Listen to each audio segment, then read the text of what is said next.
On this episode of the Scott Stedman podcast, we will be talking about nostalgia, why it's important to us, and how it can be destructive. Stay tuned and listen right here on the Scott Stedman podcast.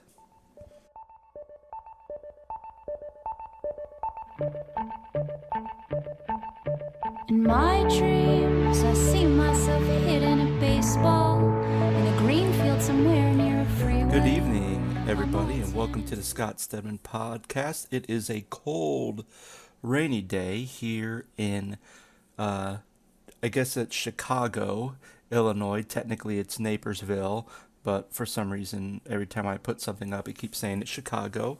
I'm out here for a conference.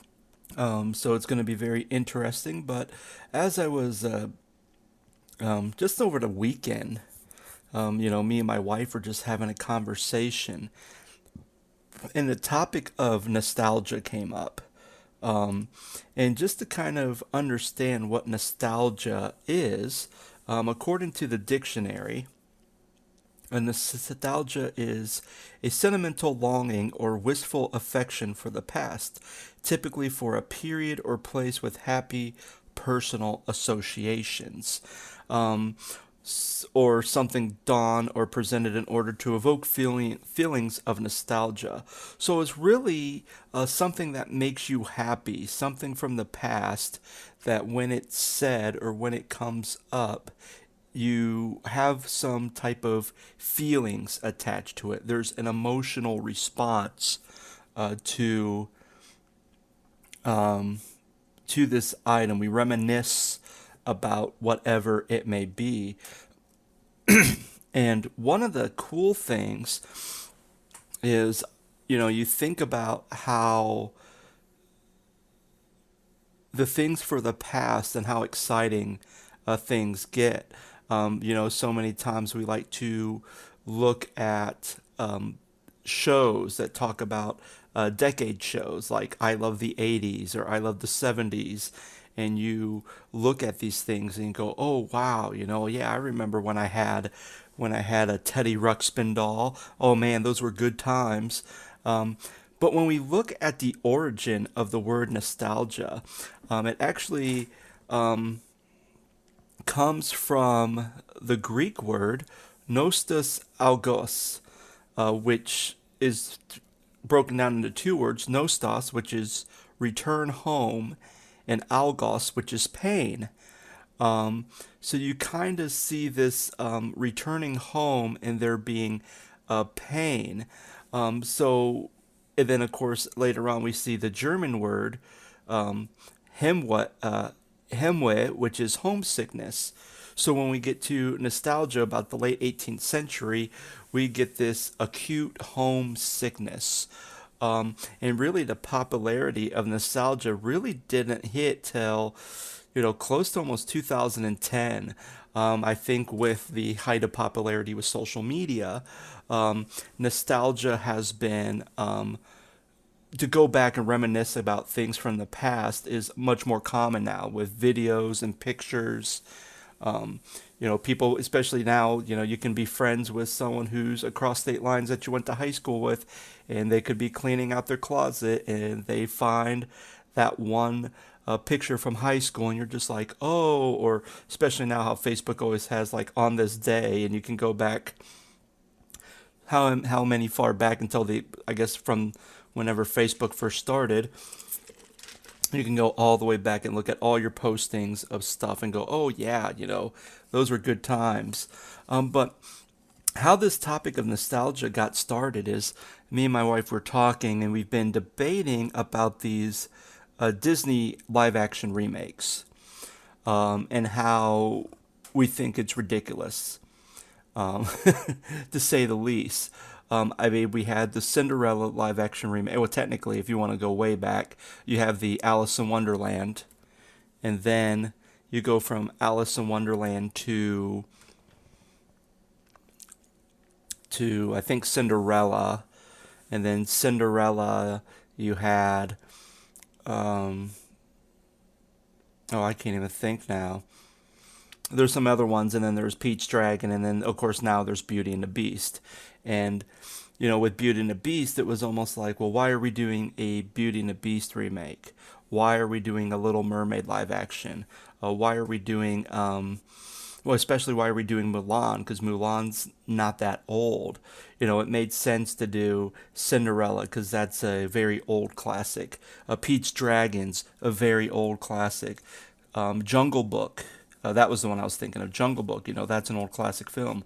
Beauty and the Beast was like the 90s. So it's about 20 some years old, where the others are like about 40, 40, even 50 years old, the animated features. So you're kind of like, well, why are we having all these live action remakes? What's the point? Like, that doesn't make sense. Like, it's kind of a dumb idea. And I kind of like how they kind of make it different than the original, and some of them are kind of like almost like a shot by shot comparison. But we were talking about how ridiculous it is and how dumb it is, and then my wife said she was listening to one of her multiple Disney podcasts, and one of the things that someone mentioned on that podcast was that you know the reason why these films are doing so big and why there's so much buzz about these live action Disney remakes is because a lot of these films are very reminiscent or nostalgic back in a time that was pre 9/11.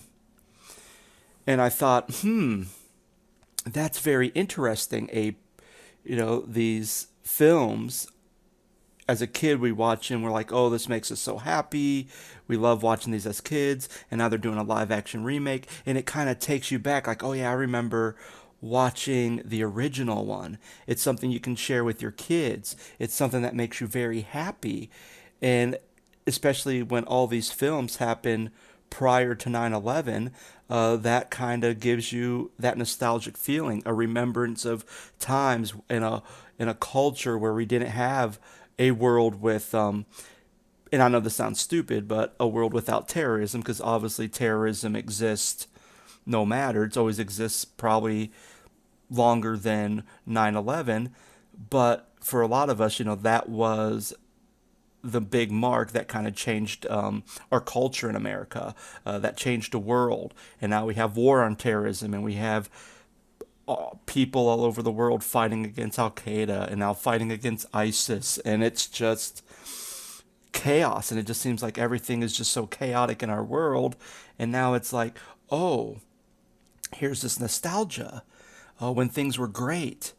And it just made me think about, when we look at things that we like, they are moments that get us happy. I collect video games, and one of the things about video games is there's times where it's like, oh, I still have some of these. I remember playing that Nintendo game. Like if I go through an antique store and I see, oh, someone's selling used Nintendo games, and I see, oh, wow, they have Super Mario Brothers and the Duck Hunt. Oh man, I remember playing that game. That was some good times.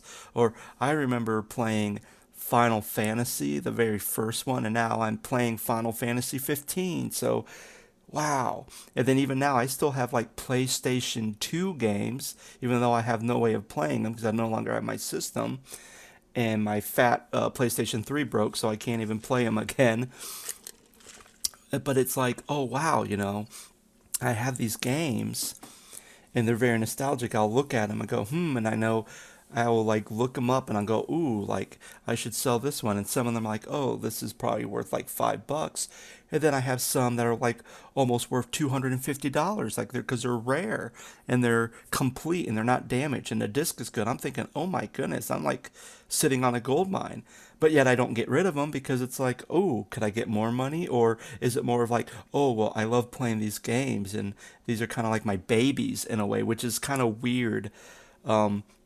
How nostalgia can kind of reminisce us and think us of the past. But even thinking about the root word of nostalgia, how it's like to return home in pain, those are not good things. Like returning home, I guess, yeah, but I mean, if you're 35 years old and then you're returning home to like live with your parents, that's not good. So you get to a point where you go, is nostalgia, as though as we talk about the good things about nostalgia and reminiscing, is it destructive? Is it destructive? And as I was thinking about it, I was thinking like, wow, I was thinking about like not necessarily my parents, but I know uh, people from like the older generation.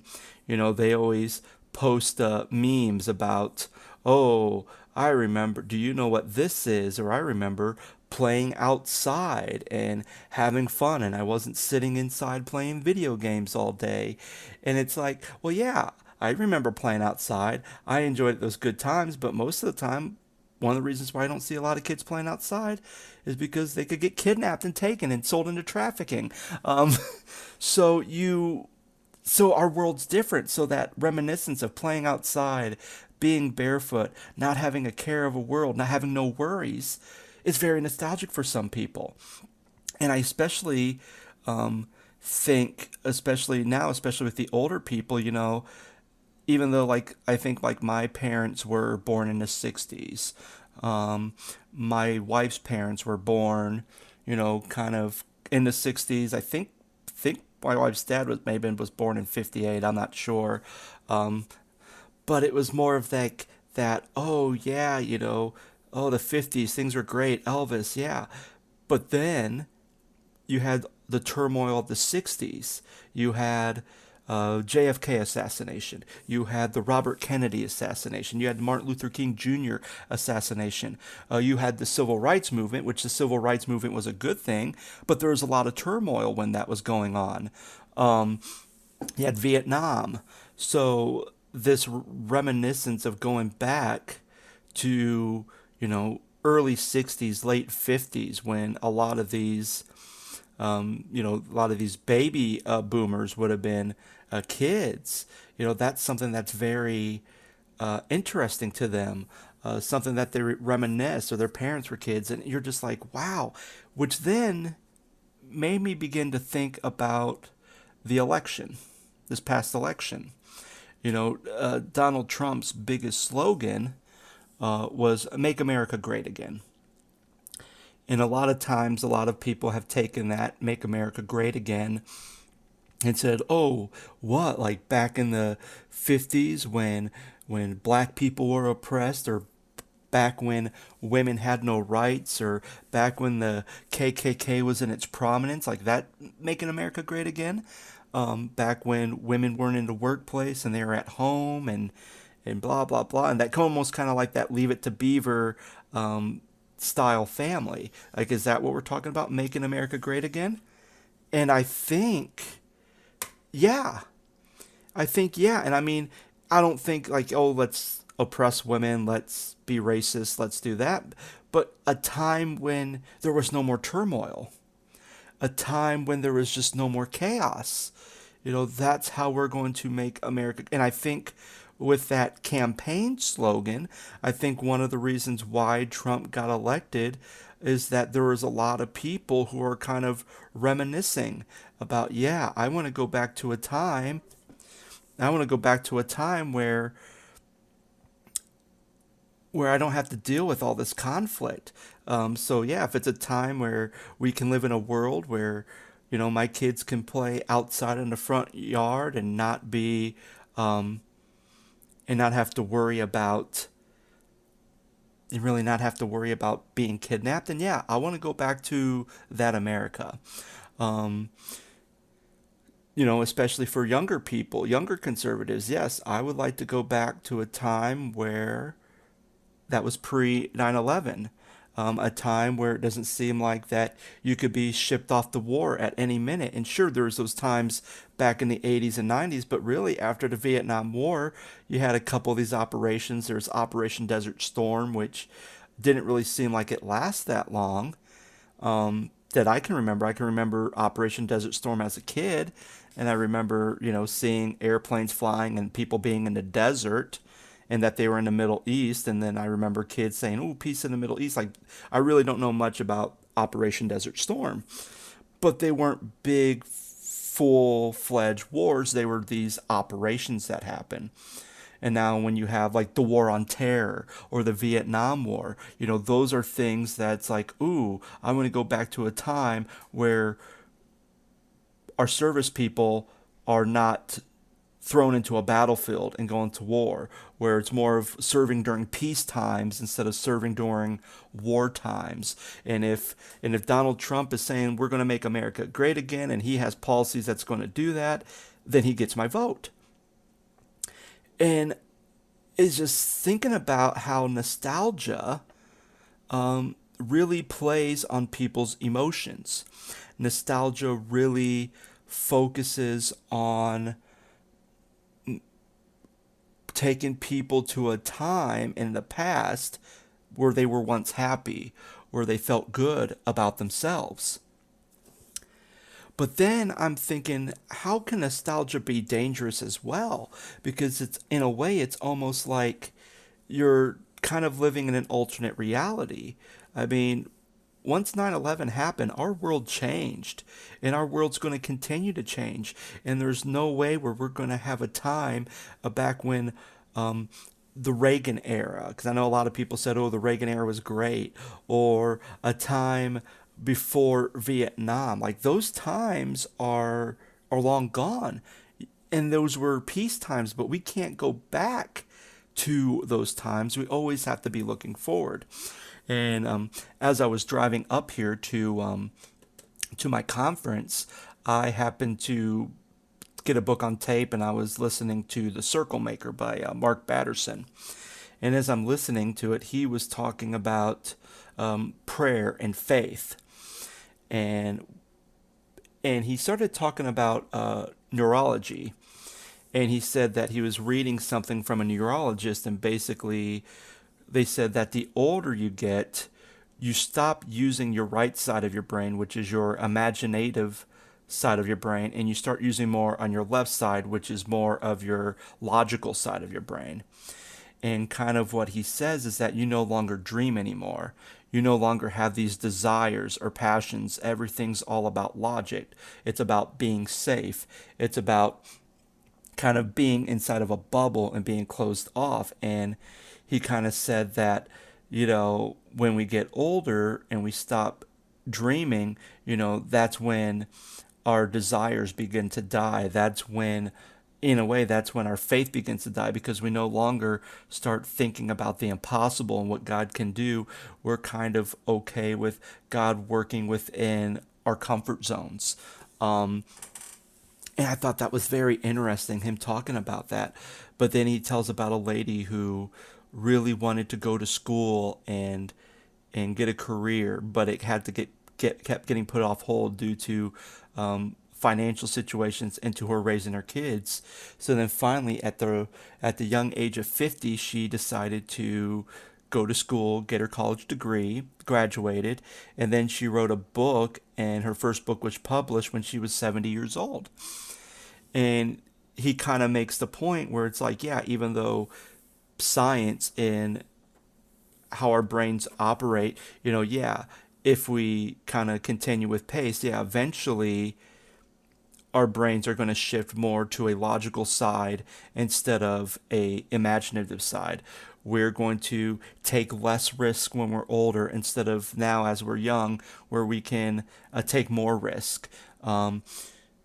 We're more comfortable when we're older, where when we're young, we're okay with pushing the boundaries and expanding our comfort zones and taking that leap of faith, as you will. And but Mark kind of concludes saying, like with this woman's story, goes, well, who's right? And he goes, well, they both are. But with the older woman, she continued to pursue. She didn't allow the dream to die. This was her goal, and even though life kind of threw a curveball and life happened and she didn't get to pursue it, but that was something that she was focused on and something she wanted to do. And she went out and she did it. It didn't matter, and that's kind of like what he said. He says, a lot of her friends and her classmates, they're now on the part of retiring, where she's just getting started and she's moving forward and she's taking risk and she's doing things now with her degree because she started late. And it just made me think like, wow, yeah, that's what I want to do.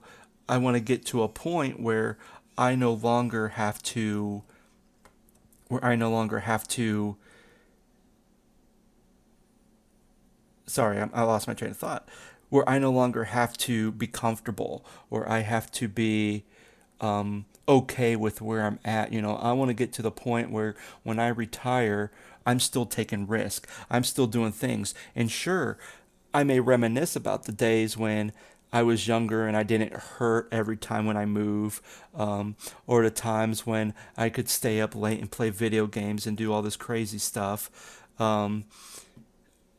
And play in a rock band and reminisce about all that stuff. But if I allow that past to be able to control me, then I'm never going to grow. I'm never going to be who God created me to be, and I'm not going to be able to do what God wants me to do to help Him and to help other people within my communities or within my circle, because I'm like, well, I've served my time. It's time for me to kind of hang up, throw in the towel and say, I'm done. I'm now just going to sit in my chair, watch Price is Right until I pass away. Um, so nostalgia, I mean, as much as it's a good thing, it can also be destructive if we reminisce and we kind of continue to focus and stay on the past. So those were just some interesting thoughts that I had. Over the weekend and especially on my journey up here to Chicago. So thank you so much for listening. Again, this was episode 50 of the Scott Stedman podcast. So that is absolutely wonderful because I couldn't even imagine going back. Like I couldn't even imagine like, oh, I would have a podcast and have at least 50 episodes now. Especially, didn't even know what a podcast was when I was a kid. But I'm glad that I did 50 podcasts, and hopefully I will do 50 more. And especially now, we're going to be starting a new series on Camp Marengo, which was the camp I worked at for many, many years. And we're going to kind of do a special segment series focusing around camp life and even addressing some like urban legends and rumors. So that's going to be coming up pretty soon. I've already had a couple interviews already completed and done. Just got to do the mixing and the editing, and those should be posted soon. So again, thank you guys so much for listening, and I hope you have a great day. Bye.